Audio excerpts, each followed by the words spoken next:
The Executive Committee of the Transportation Research Board discussed future research needs, and among them they identified the issue of intercity travel in a range between 100 and 500 miles. It's a very interesting portion of the travel market because people travel by car, by train, by bus, by plane in that range. Above 500 miles, the airplane dominates. Below 100 miles, the automobile dominates.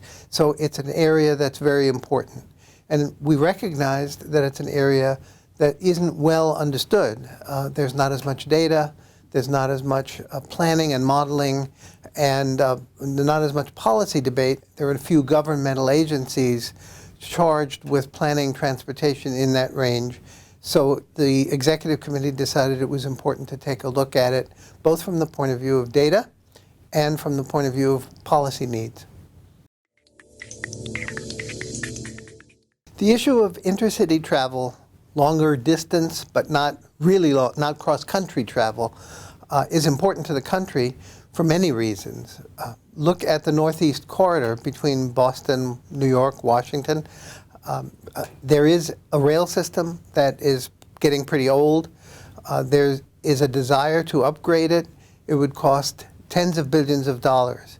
At the same time, there's a competing proposal to improve rail and to build a high-speed rail system in a state like California where there is very poor or limited rail service.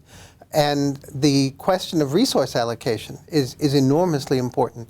How should we spend? Should we spend on new systems? How should we spend as Lyft and Uber and automated cars come on board?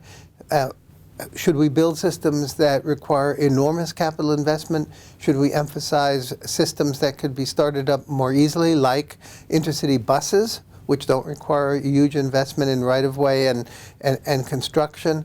So this is a very important national policy question at the moment, and many citizens cite high-speed rail in other countries as something, quote, we should have, but should we? That's an important, very important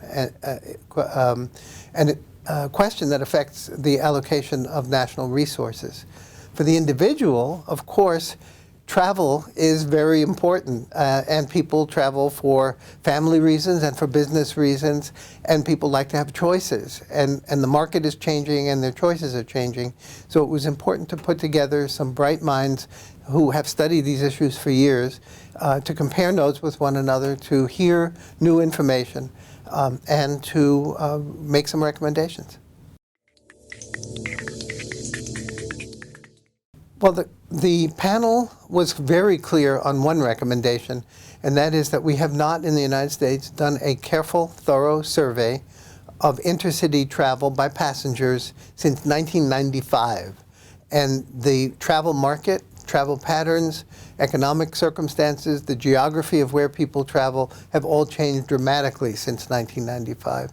So our first recommendation is that we should be doing much more to collect data on this long-distance intercity travel so that we can actually know what's going on. We know relatively little about how people choose between buses and trains and cars and planes. The second recommendation is that we have no government body that oversees planning on a regional basis among many cities for intercity travel. So the recommendation is that we should, within our transportation funding bills, incentivize or encourage the voluntary formation of such bodies to engage in intercity longer distance planning for travel between cities in each region.